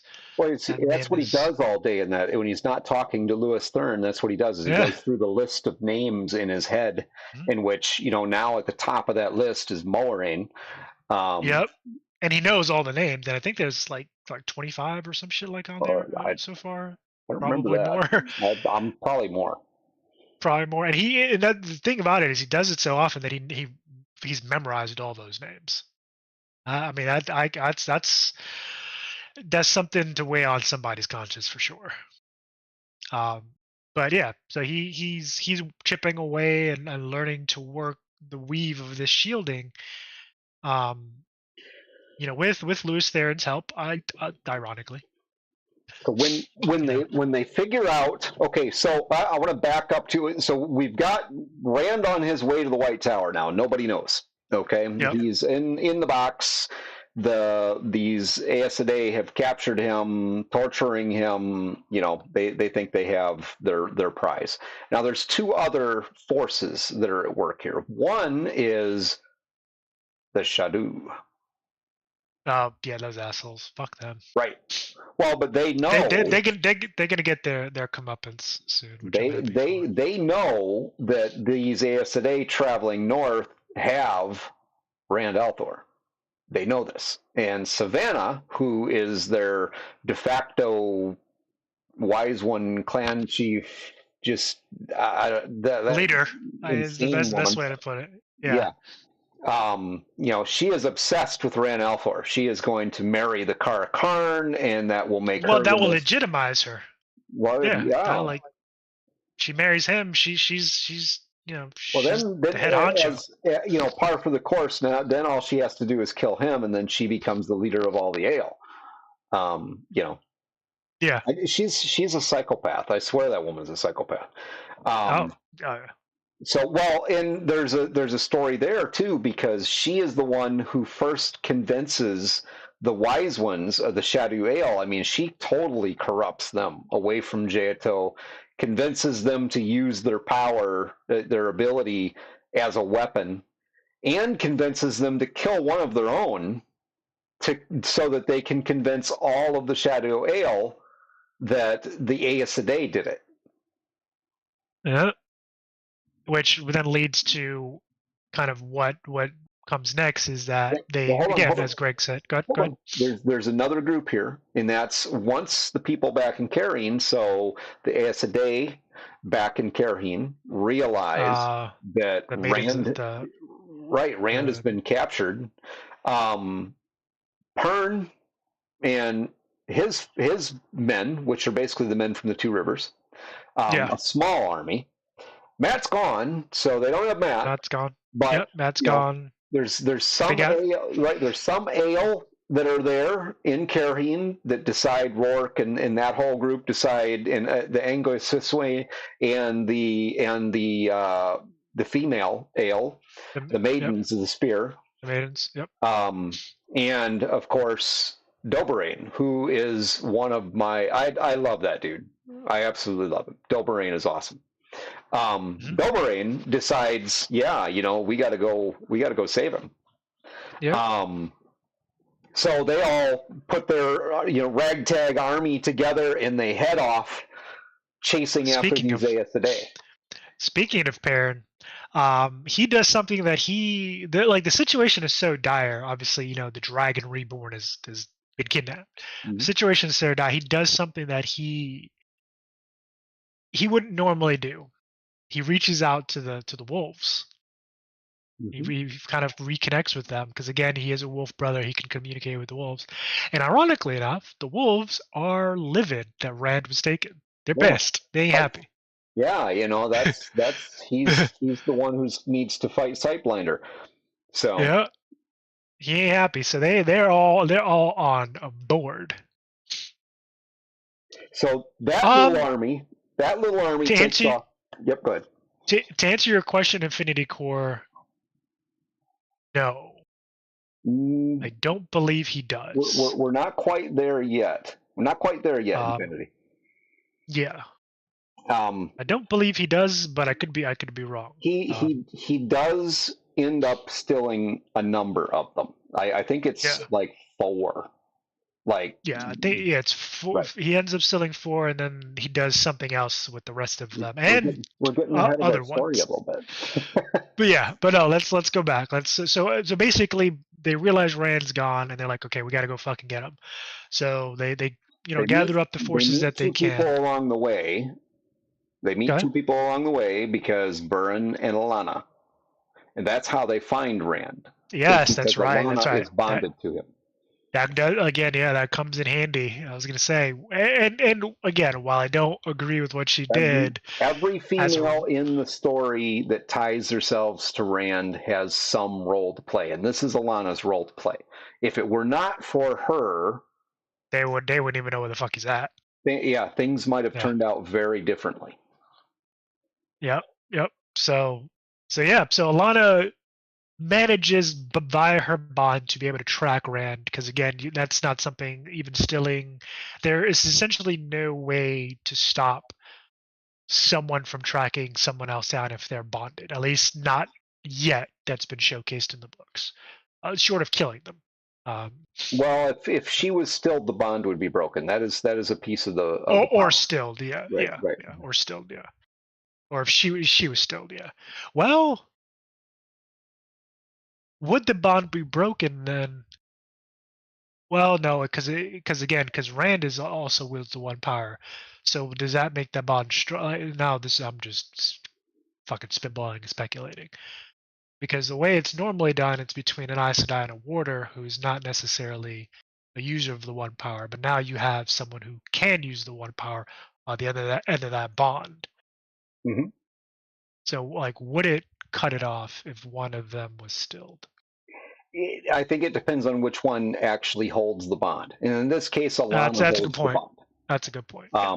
Rand didn't bond So, her back. that is true. That is true. It was yep. Okay. So yeah. So anyway, because of her rashness, it actually benefited Right. Worked in their favor. everyone. It worked Right. in their favor because she's able to help the group track these Mm-hmm. trash bag Aes Sedai back to where they're going.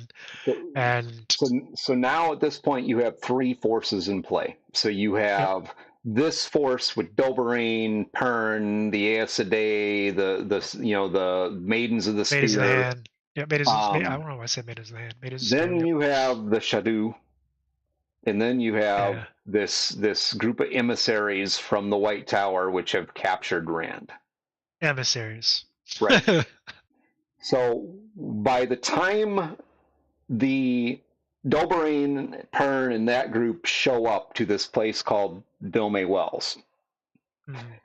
the Aes Sedai that are holding Rand are under siege by the Ale and doing a pretty fair job of holding them back. But obviously, it's a losing battle because you got tens of thousands of Ale converging on this group of Aes Sedai and their warders.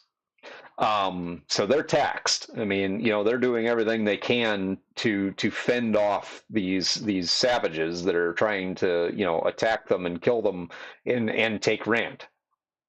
Mhm. So at that point, Pern, Doberine, and the group they have and the small amount of channelers they have, they see their opportunity, but at the same point in time, they're looking at this like, they're seeing the one power being used as a weapon from both sides, being used by the wise ones from the Shadow. It's being used by the Aes Sedai, and you got all these warriors that are, it's just a mess, and they have this small army, and there's literally tens of thousands of Shadow. But they decide, you know what, we've got to do we got to do it. We got to go in there and we got to get them out. So And then something happens. Doberine. Oh, I forgot Barreline. Barreline's there and her winged guard. They attack, and the wise ones in Rand's team, right along with the Aes Sedai that are with him, they start using the one power to attack as well, trying to break through these lines to rescue Rand. And yes, you're right. Then something very interesting happens. And honestly, this is one of my favorite points in the story so far. It's one of the standout points for me because it's like finally they're getting some fucking vindication. So the interesting part that happens is remember that school that Rand created way back when? Well, they show up. So what the fuck is his name? Tam, Tam. Yeah, the Mahil Time. at this point. Yeah, the Mahil. Yeah. Well, no, he's not Mahil. Is he Mahil at this Yeah, point? he's Mahil at this point. He's the Mahil at this point. Oh, okay. Because is he the Mahil or is he the Mahil? He's the Mahil. Oh, okay. See, that's where I'm telling you that I this think dude that's has no noble intentions, and he has yeah. not. You're right. He I is think because I didn't not get a all good the way person. through the I didn't get all the way through the book. I think this is the part where I might have.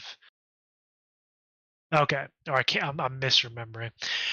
All right. So Yeah, you're right. He is not a good guy. But anyway, the as they call themselves, Ashaman. That's the name they were given. Show up. And Ashaman, for those who are listening, means guardian in the old tongue. Because that's the job that Rand has given them to be. They are not. He wants to hopefully do away with the stigma that is attached to male use of the one power, and showcase them as guardians. But they show up in the middle of this battle, and Heel, or Tame as he is still known, says one of the best lines in the book: "Ashaman kill." And they proceed to devastate this army of thousands, and it is thousands. And again, it's described as a coagulation of flame, lightning, and just death. They kill the Shido by the thousands. Pretty much just a lawnmower through these people, and single-handedly turn the tide of this fight. And during that time is when Rand is, as Infinity Core, as you were saying, he finally finds the lock to this particular key, breaks out, and goes on his own rampage. And he does in his escape, he does steal the women holding him, and then proceeds to decimate the Shido in his own right, because he is a force unto himself. And so this battle goes very, very quickly south for the Shido. Like where they thought they had the upper hand, their forces are essentially being turned into mincemeat. And it also goes to show the difference between this budding group of male wielders of the One Power and the traditional Aes Sedai, both rebel and the White Tower, because every Aes Sedai in this age are bound by the 3 vows. I can't remember what the fuck they are, but basically it boils down to they can't use their one power to cannot use it as a weapon unless in defense of themselves or their warder. Exactly, and there's like basically their tenets to help safeguard, or appear to help safeguard the regular folk. So that's also why some of them appear to be dumb and put themselves in harm's way. Yeah, exactly. So they're bound by these vows, and they're as binding as anything else. That is one thing that I do like about Tolkien's world.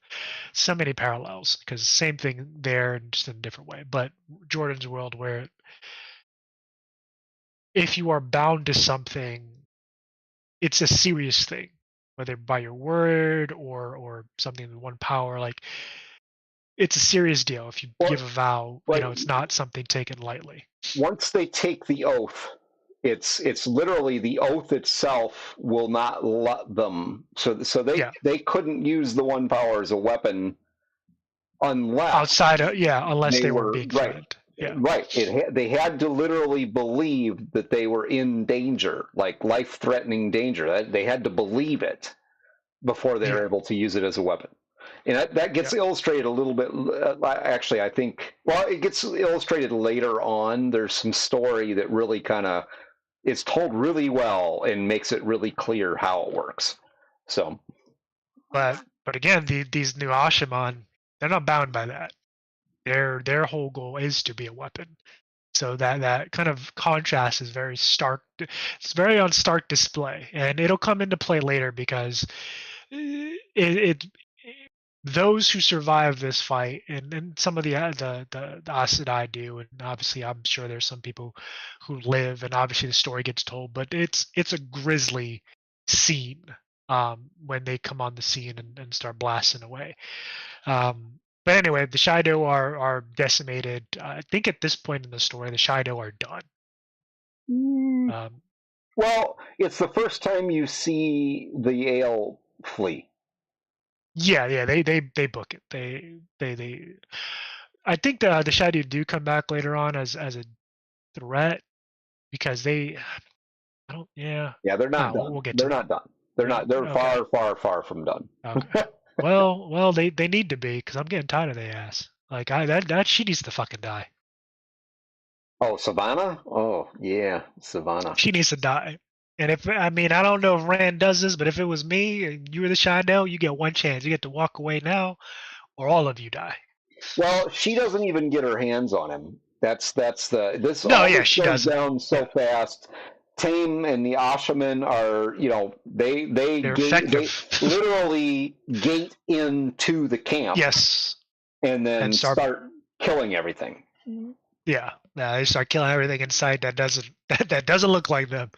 But again, the Shido are beaten to the point where again, they flee, they run. And Rand is saved, Min is saved, and Rand then does something that is going to have a big ripple effect throughout the course for the course of the books, the story, and it's a big deal because it's never been done before. He basically go ahead. Well, I go ahead, man.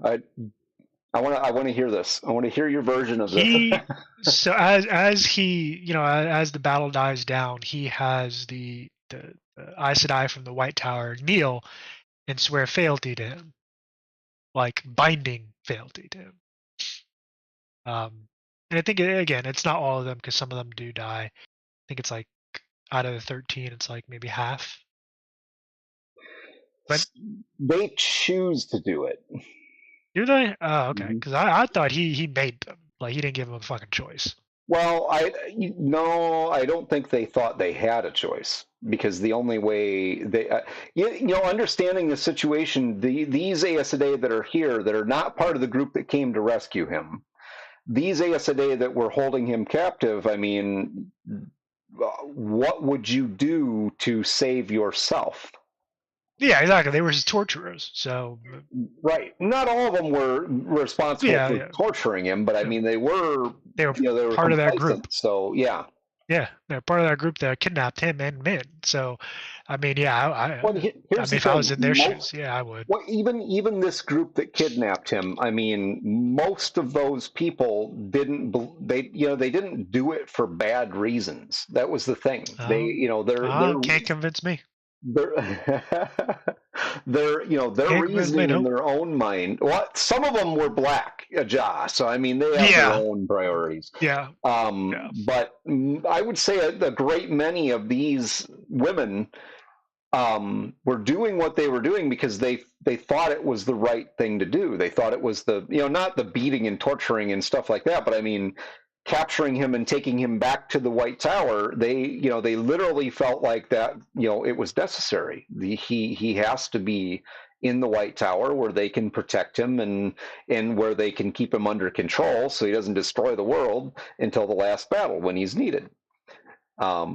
And even after everything, even after all this is done, and their friends are dead, they're no longer in control of the situation. They knew that they had to stay close to him, and the only way to do that now, since they're not going to be able to take him back to the White Tower, the only way to do that is rather than have him in their service, is for them to be in his service. Yeah. So they're bound by word and the one power. Again, it's one of those bindings, almost like Alana's binding with Rand. Well, okay, not like that, but like it's binding. Like they can't. I'm not going to say they can't disobey him, but they basically can't do what they did. They No, can't try to like kidnap him again. one of the three oaths is that they cannot lie. Exactly. So So if it's they tell him something, they're bound to it. bound to, yeah, they're bound exactly. But then to top that off, it's not just them, but it's even the Aes Sedai that helped him escape. That he, I won't say he forces them to, but because I know from what I'm remembering of that particular scene, they don't do it willing. No, They're not forced to. later on, there are some that he tells that they have to, they have to swear Yeah, fealty. exactly. Um, So that again, and that sets a precedent that has ripple effects throughout the whole thing. Because again, you have remember Eleni and Egwene and Nynaeve who are Aes Sedai, and then you have the White Tower, who's while as corrupt and as riddled with the Black Aja as they are, that like him doing this to Aes Sedai sets a precedent because it puts him at the top of the hierarchy in a lot of people's eyes. right. He's now the dominant superpower essentially on the global stage in this particular you know So piece. if you don't mind, let's flip away from talking about Rand al'Thor and cover Yeah, some of the other characters and what is going on with them. It's this book is very heavily about Rand al'Thor and his it story, is. and rightly so, because we've been telling you all, it's got some really awesome stuff in it. And the battle at Dummy Wells is, I would say, it is there's major battles like the battle for the city of Carheen, but this one is the ugliest, bloodiest, nastiest. It's just wow in reading about it. Yeah. Well, the description, number one, kudos to Jordan for that bit of storytelling. It was very descriptive, but it's also very, from my perspective, it showcases the difference between the opposite sides of the one power. And not to say that women aren't like the female side of the one power isn't capable of violence either, because it certainly is. But it showcases the difference between Saidar and Saidin, where Saidin is, and through the story, it's been, whether rumor or confirmation, like via the Forsaken, Saidin is the more violent is not the best way to put it, but volatile of the two. Like it's very much, a force of nature, and you get to see that exactly. And as you said, Infinity Core different schools of thought, where men are the male side. It's if we got to meet it with violence, let's make it overwhelming violence.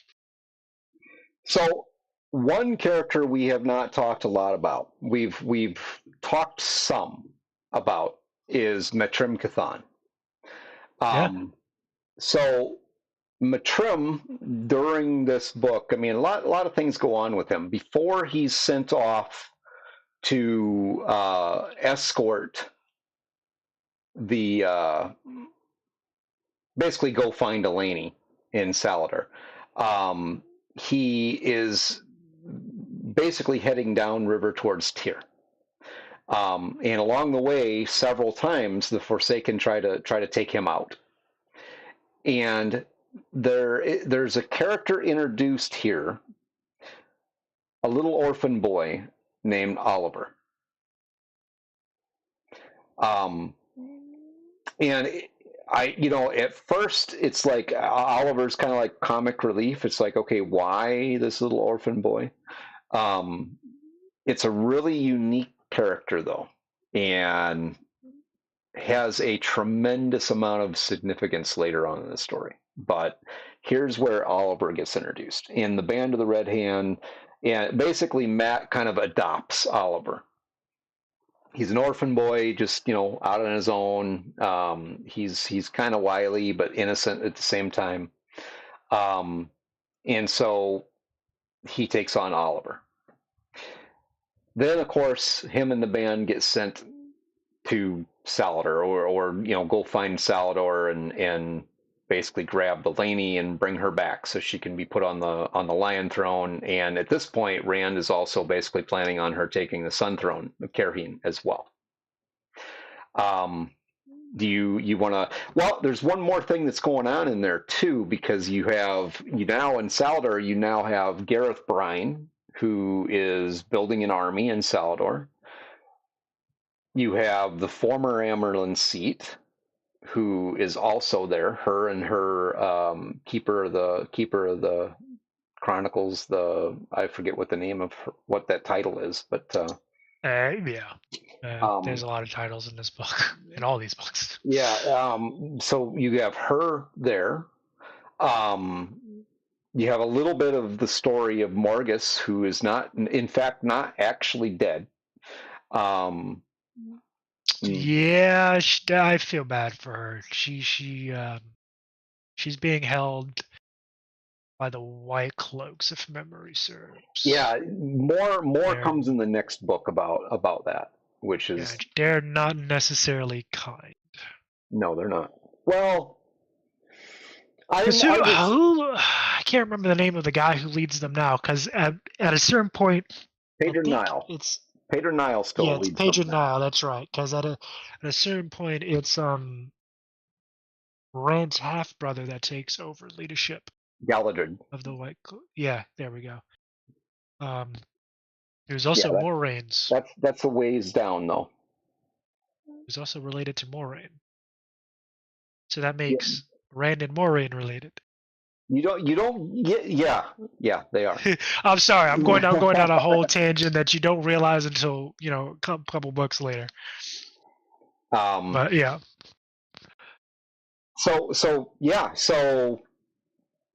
you have Matt and his motley group that are heading towards Salvador. So they find Salvador. Now, here's the interesting thing about this. What starts out in this book is a branch off. So things don't work out the way Matt wants them to, or is told to, because he's told to go fetch Eleni and bring her back. Well, Eleni has different plans because, they've heard about this item that can basically stop interrupt the Dark One's control of the weather. This great Tirangriel. They found it while they were in the dream world in Tel'aran'rhiod. So Eleni and Nynaeve decide that they're going to go to Abu Dar. And, they're in a camp full of Aes Sedai. Matt doesn't really have a lot of choice as to what to do with this. So Matt decides to take a band of his Red Arms. And since his charge is to escort her back, so he decides, all right, I'm going to take a band of my Red Arms, and I'm going to Abu Dar too, along with Tom Merlin and Julian Sanders or Sands. But anyway, that whole group ends up in Abu Dar, looking for the Bowl of Winds. Yep, and that's the whole piece here, because that's something that I think we didn't touch on yet. But the Bowl of Winds is essentially an artifact, because currently the current state of the world is kind of upheaval. Yeah. It's essentially the climate, the world climate is screwed up, and the general thinking is that's the Dark One basically touching the world. Because again, as we mentioned, I believe it was in the last episode, so go watch that. The prison that the Dark One is being kept in is the seals are breaking, and they are actual seals, physical seals, I think in some cases, that are breaking. I think there's I don't know, 66 of them or something like that. There's a specific 13. Yeah, I think it's 13. Yeah. Okay. There are specific seals, like actual seals on the prison, and they're breaking. And as they do, the Dark One will be, or it's assumed that he's exerting his influence on the world. And the current state of the climate, basically, it's almost feels, at least the way it's described, it's like a drought. I could Super I could hot. could be wrong about that number, but it's not 66. It's a relatively small number of seals. Oh, okay. Okay. I thought it was like Might be like 66. 7 or 8, but yeah, no, it's not 66. Uh, um, so yeah, yeah, the Bulls wins. yes, sir. They gotta go get that. That pretty much, I mean, unless there's some highlights or anybody has some, questions or points in the book that they would, like to talk about, that pretty much brings us to the end of the Lord of Chaos. Well, did we get all the way through one of the books? Well, there's a lot to this book that we did not talk about. True. A But lot. I think we covered the major points though. Yeah. So, Yeah, there's a lot to this particular book. More gaze and her. I definitely feel bad for her. She's going through it. we want people to actually read the book. So, I mean, can't tell them the entire story. I mean, right? Well, yeah, that's true. Yeah. We definitely go, guys. All seriousness, I don't think we've said this yet on the stream with regards to the book series. Go read the books. The books it's a fantastic story. They are long. That will give. I guess I'll warn you about that. They are long, but they're worth it. Take a weekend or two, read through a book. They're worth it. Very, very great storytelling and character building. Absolutely. All right, man. I think that's pretty much it for tonight. Yeah, same. I think that is it. We do have a couple of things. Obviously, next week will be episode 75 of the update log next Wednesday. Nope. So make sure you join us. More and more, we're trying to get a little bit more interactive with the audience. So like tonight, we've been in the lounge chat for the entire episode. So if you're part of our Discord, you're more than welcome to jump in and chat with us. If you have some questions or whatnot, you can ask them live, or some comments, you can ask them live. That's completely fine. We do have a couple of upcoming things, so we're looking at doing a guest spot with having Thomas Hernstam from Free League Press back talk about Alien 2, the second edition for the Alien RPG. Very excited about that. As a matter of fact, Dark Pond will be at GaryCon 2025 with me, and he will be running a couple of sessions of Alien second edition. So definitely check that out. We have a couple of other guests that I am working with right now, including Jeff Goodsell from Upheaval AI. He is the CEO of Upheaval AI. That'll probably be a little different episode than what we've done in the past, because I'm probably going to try and blend that in with some other platforms. It'll be really specific to the product and the AI engine that they're developing, which is freaking awesome. I don't know if you've seen our episodes with that. That is actually really, really cool. I mean, we've gotten a kind of behind the curtain view of that one that I'm definitely excited to see more of. Sure. Yeah. It'll be interesting we've sat down with Twain Martin twice now, and talked with him about it, and he is the project lead on the whole thing, essentially. And Jeff is kind of the business guy behind it, so really wanted to sit down with him and get a little bit of insight as to how that all, who he is, how he came to the position he's in, but how does that all work? You know what I mean? How does that all work when you're trying to introduce a product like that, and you're pitching it to different groups?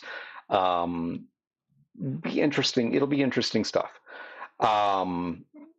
Also, Shannon Kingston. Don't know if you guys know who she is or not. She's an actress, but she is also one of the owners of the Red Sonja IP, Red Sonja LLC. So looking at having her on to talk about what is going on in the world of Red Sonja. I'm actually really looking forward to that conversation because I've loved that IP for a very long time, and it'll be fun.